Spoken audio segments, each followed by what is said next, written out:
پچھلے کئی ماہ سے خان صاحب سے ملاقات پہ بندش ہے۔ آپ جانتے ہیں پچھلے کئی ماہ سے ہم کوشش کر رہے ہیں، اور بالخصوص پچھلے چند ہفتوں سے، کہ خان صاحب تک ان کے ذاتی معالجین کو، ان کے خاندان کے افراد کو رسائی ملے۔ میں آپ کے سامنے تھوڑا سا پس منظر رکھوں گا۔ 24 مارچ 2025 کو اسلام آباد ہائی کورٹ کے ایک فل بینچ نے فیصلہ دیا، جس میں کہا کہ منگل والے دن اور جمعرات والے دن خان صاحب سے ملاقاتیں ایک حق ہے، اور یہ جیل انتظامیہ یہ حق ہر صورت پورا کرے گی۔ منگل والے دن وکلاء اور خاندان، اور جمعرات والے دن رفقا۔ نہ ہوا ایسا، ملاقاتوں پہ بندش رہی، اپنی مرضی کی ملاقاتیں کرائی گئیں، کبھی نہیں کرائی گئیں۔ ہم اکتوبر 2025 میں اسی عدالت اسلام آباد ہائی کورٹ کے سامنے فل بینچ کے سامنے پیش ہوئے۔ چیف جسٹس صاحب کی عدالت میں چیف منسٹر خیبر پختونخوا سہیل آفریدی صاحب میرے ساتھ موجود تھے۔ وہاں چیف جسٹس صاحب نے فل بینچ کی سربراہی کرتے ہوئے جیل کے منتظم عبدالغفور انجم کو خود کہا کہ یہ جائیں گے تمہارے ساتھ ابھی، اور ان کی ملاقات کراؤ۔ وہ ملاقات کا دن تھا۔ ہم اسی وقت چیف منسٹر صاحب، میں، دیگر دوست، ہم گئے اڈیالہ۔ وہاں پہنچتے ہی ان کے تیور بدل گئے۔ انہوں نے کہا کون سا حکم، کون سی عدالت، ہم نہیں کراتے ملاقات۔ ہم وہاں بیٹھے رہے 5-6 گھنٹے، ہم وہاں سڑک پہ بیٹھے رہے۔ چیف منسٹر صاحب بیٹھے رہے، دیگر وزراء کابینہ کے خیبر پختونخوا کے بیٹھے رہے، اور ہمارے دوست رفقا بیٹھے رہے۔ ملاقات نہیں ہوئی۔ اس کے بعد بھی ہر ہفتے ہم وکلاء کی لسٹ بھی دیتے ہیں، خاندان کے افراد بھی جاتے ہیں، اور جمعرات والے دن رفقا بھی جاتے ہیں۔ کوئی ملاقاتیں نہیں ہوئی۔ ہم نے توہین عدالت کی درخواست دائر کی، وہ درخواست آج دن تک نہیں لگی، سنوائی نہیں ہوئی اس کی۔ اور جو اکتوبر 2025 میں، اس سے پہلے مارچ 2025 سے لے کر اکتوبر 2025 تک جو حکم عدولی کی گئی تھی، حکم کی، اس کے خلاف جو توہین عدالت کی درخواستیں تھیں، ان کو بیک جنبش قلم مسترد کر دیا گیا، ڈسپوز آف کر دیا گیا۔ اس کے خلاف ہم سپریم کورٹ گئے، ہم نے اپیل دائر کی کہ اتنے ماہ توہین عدالت ہوتی رہی، بجائے اس کے کہ اس توہین عدالت کا نوٹس لیا جاتا تاکہ آئندہ توہین عدالت نہ ہو۔ اسی عدالت نے، اسی فل بینچ نے اسلام آباد ہائی کورٹ کے اپنے ہی حکم کی توہین کے حوالے سے کوئی فیصلہ کرنے کی بجائے 2 لفظ لکھ کے ان تمام توہین عدالت کی درخواستوں کو ڈسپوزڈ آف کر دیا ہے۔ ہماری اپیل سپریم کورٹ میں گئی۔ وہاں کچھ دنوں کے بعد پتا چلا کہ سپریم کورٹ نے معذرت کر لی ہے ہماری اپیل سننے سے۔ تو ہم کہاں جائیں؟ کئی بار، 16 بار گوہر صاحب مجھے یاد دلاتے ہیں، ہم چیف جسٹس صاحب، اسلام آباد ہائی کورٹ کے چیف جسٹس صاحب سے ملنے کے لیے ان کے چیمبر گئے ہیں۔ وہاں ہمیں روک لیا جاتا ہے، ان کے سیکرٹری صاحب ہم سے ملتے ہیں، یقین دہانی کراتے ہیں، ہم اپنی یادداشت وہاں چھوڑ کر آتے ہیں، لیکن ایک دفعہ بھی کوئی فائدہ نہیں ہو رہا، ہمارے مقدمات نہیں لگائے جا رہے۔ اسلام آباد ہائی کورٹ ایسے ہے جیسے ایک بند دروازہ ہے ہمارے لیے۔ ہم یہاں درخواستیں دائر کر سکتے ہیں، پٹیشنیں دائر کر سکتے ہیں، لیکن سنوائی کی ہمیں کوئی امید نہیں۔ تو آج چیف منسٹر صاحب نے کہا میں خود جاتا ہوں، میں کھڑا ہوتا ہوں چیف جسٹس کے سامنے اور پوچھتا ہوں، سوال کرتا ہوں کہ کیوں ہمیں انصاف نہیں مل رہا، کیوں ہماری درخواستیں نہیں سنی جا رہی، کیوں توہین عدالت کو معاف کیا جا رہا ہے۔ ہر ہفتے توہین عدالت ہوتی ہے اور یہ عدالت کوئی ایکشن نہیں لیتی۔ اور یہاں میں یہ بھی بتاؤں کہ عمران خان صاحب کے خلاف ان کے ٹویٹر اکاؤنٹ کے حوالے سے ایک مقدمہ دائر ہے۔ اس مقدمے میں عمران خان صاحب خود فریق بنائے گئے ہیں، ان کو ایک مدعا علیہ بنایا گیا ہے۔ میں ان کی طرف سے پیش ہو رہا ہوں۔ نومبر 2025 سے 4 نومبر 2025 کو اسلام آباد ہائی کورٹ نے کہا کہ میری بطور وکیل خان صاحب سے ملاقات کرائی جائے تاکہ جواب داخل ہو سکے اس مقدمے میں۔ اس کے باوجود میری ملاقات نہیں کرائی گئی۔ میں نے توہین عدالت کی درخواست دائر کی۔ میں نے کہا آپ کے حکم کے باوجود میری ملاقات نہیں ہو رہی، کوئی وکیل کیسے جواب داخل کر سکتا ہے ایک فریق کی جانب سے اس سے ملاقات کیے بغیر؟ وکیل انسٹرکٹڈ ایک ایجنٹ ہوتا ہے کلائنٹ کا، وہ اپنے آپ کچھ نہیں کر سکتا جب تک اس کو کلائنٹ کوئی حکم نہ دے، اس کو نہ کہے کہ میرا یہ موقف ہے، یہ بیان کرو جواب میں، وہ کیسے جواب داخل کر سکتا ہے؟ مانا گیا، میرا یہ موقف کہا گیا، بالکل جب تک آپ کی ملاقات نہیں ہوگی آپ جواب داخل نہیں کرا سکتے۔ توہین عدالت پہ نوٹس کیا گیا، کل وہ مقدمہ لگا اور کل کہا گیا کوئی بات نہیں، اگر ملاقات نہیں بھی ہوتی تو آپ پھر بھی بحث کیجئے۔ یہ میں سمجھتا ہوں ہماری کیا پوری دنیا کی عدالتی تاریخ کا یہ پہلا موقع ہے کہ ایک عدالت یہ کہے کہ ایک شخص جو ایک مقدمے میں فریق ہے اور جو حکومت کے کنٹرول میں ہے، ان کی تحویل میں ہے، جس سے ملاقات کرانا بالکل حکومت کا، جیل انتظامیہ کا اختیار ہے، ہم نہیں کہیں گے اب، اور اپنا وہ حکم جو پہلے کا تھا جس میں کہا گیا کہ وکیلوں کی ملاقات کرائی جائے، بالکل نہیں۔ آج ہم یہاں اسلام آباد ہائی کورٹ میں موجود ہیں، نے کچھ کہا کہ میں واپس لے لیتا ہوں، اور آپ ملاقات کے بغیر ہی جواب بھی داخل کرائیے اور بحث بھی کیجیے۔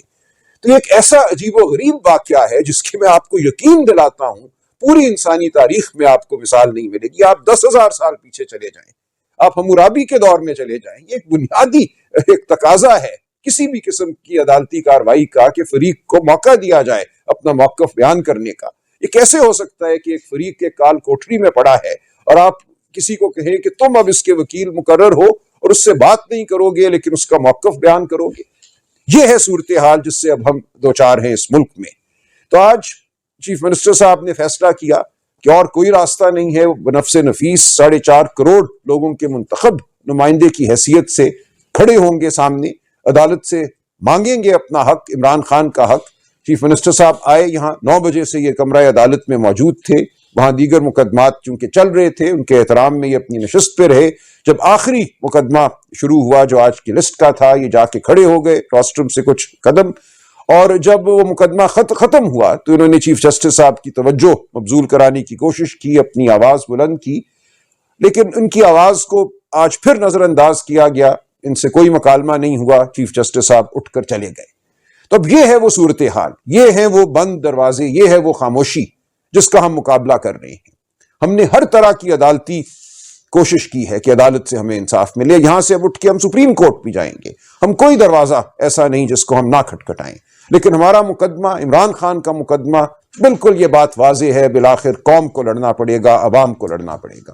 کیا وہ کوئی ملیٹنٹ گروپ ہوگا، وہ کیسے کام کرے گی، اس کا طریقہ کار کیا ہوگا سر، اس کے اوپر دیکھیں یہ آپ کو کس نے کہا کہ جو فورس ہوتی ہے وہ ہمیشہ ملیٹنٹ ہی ہوتی ہے؟ کبھی آپ نے جو ہے ٹاسک فورس میں کام نہیں کیا، کبھی آپ نے ریلیف فورس میں کام نہیں کیا، کبھی آپ نے ٹائیگر فورس میں کام نہیں کیا۔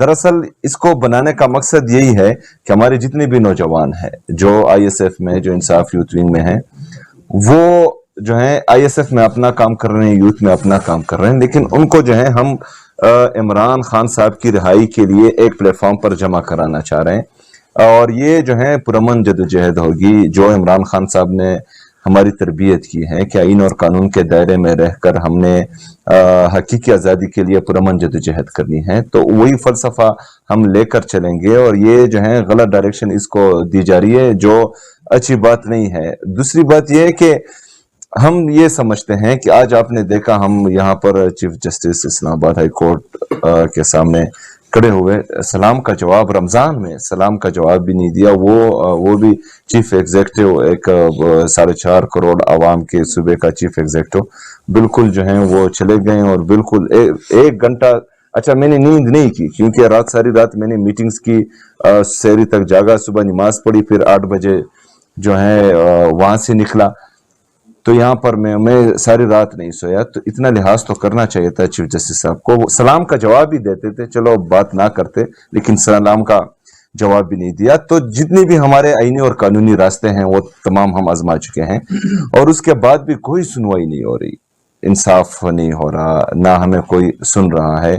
تمام جتنی بھی جمہوری ادارے ہیں، جتنی بھی ہمارے جمہوری پلیٹ فارمز ہیں، ان پر بھی ہم دستک دے چکے ہیں، اس سے بھی کوئی جواب نہیں آ رہا۔ تو بہرحال پھر آخری راستہ آئین اور قانون کے مطابق احتجاج کا ہی بنتا ہے۔ تو اگر پھر ہم احتجاج کی طرف جاتے ہیں تو بدقسمتی سے پرامن مظاہرین پر یہ جو ہیں گولیاں چلاتے ہیں، 26 نومبر کو بھی چلائی، مرید کے میں بھی چلائی، 9 مئی کو بھی چلائی، ماڈل ٹاؤن لاہور میں بھی چلائی تھی، اور اس طرح جو ہیں یہ ان کے بھا جو ہیں خون سے رنگے ہوئے ہیں اور ان کو خون کی لت لگ گئی ہے، لیکن یہ تیر چلائیں گے اور ہم سینے حاضر رکھیں گے انشاءاللہ تعالی، لیکن احتجاج کریں گے۔ یہ جھوٹ ہے، میں نے کوئی سیکیورٹی واپس نہیں لی، اور نہ ہی جو ہے میں اس چیز کے لیے فارغ ہوں۔ ہمارے لیے سب سے پہلے عمران خان صاحب ہے، ان کی صحت ہے، اور حقیقی آزادی کی یہ تحریک ہے، باقی چیزیں جو ہیں وہ بعد میں آتی ہیں۔ اور اگر کوئی خواہ مخواہ اس چیز کو ایشو بنا کر جو ہے نیوز میں آنا چاہ رہے تو اس کے ذمہ دار ہم نہیں ہیں. بہرحال جو ہے کسی سے کوئی سیکیورٹی نہیں لی گئی, اور میرے خیال میں اس وقت جو ہے ہمارا سارا فوکس عمران خان صاحب کی صحت اور ان کی رہائی پر ہونا چاہیے, اور باقی کسی چیز پر. وہ جو قانونی جنگ پھر آپ لوگوں کو لڑنے کا کوئی فائدہ نہیں ہے, احتجاج کرنے کا کوئی فائدہ نہیں ہے, رہائی تو صرف رویے کی وجہ سے ہی ہونی ہے. دیکھیں یہ تو ہمارے عدالتی نظام پر ایک تہمت ہے, ایک حملہ ہے. یعنی کہ عدالتوں میں جو فیصلے ہوتے ہیں یہ کہہ رہے ہیں یہ دو وزراء کہ وہ ان کی حمایت سے ہوتے ہیں یا ان کی حمایت سے جو ان کے بھی اوپر بیٹھے ہوئے ہیں, جو ان کے پیچھے کھڑے ہیں. تو پھر کیا ہے ہمارا عدالتی نظام؟ ہم تیاریاں کرتے ہیں, ساری رات جاگتے ہیں, فائلیں لے جاتے ہیں, نظیریں ججمنٹس جا کے بحث کرتے ہیں, اور آپ کہہ رہے ہیں کہ وہ سب بیکار ہے. پیچھے کوئی اشارہ ہوتا ہے تو عدالتیں ریلیف دیتی ہیں. اگر یہ صورتحال ہے اس ملک کی تو پھر یہ ملک بالکل منہدم ہو چکا ہے. ہماری تمام عدالتیں, ہمارے تمام ادارے جو ہیں پھر وہ ایک ڈھکوسلا ہے. اگر یہ صورتحال ہے تو آپ بتائیں پھر پاکستان کی عوام کو کیا فیصلہ کرنا چاہیے؟ جن کو شوق ہے کہ ان کی شان و شوکت جو ہے وہ عوام کی غربت پہ راج کرے تو ہم ان کے خلاف کھڑے ہیں. ہم نے پاکستان کے غریب کی بات کرنی ہے. جب ہم عمران خان کی بات کرتے ہیں تو ہم ہر مظلوم کی بات کرتے ہیں.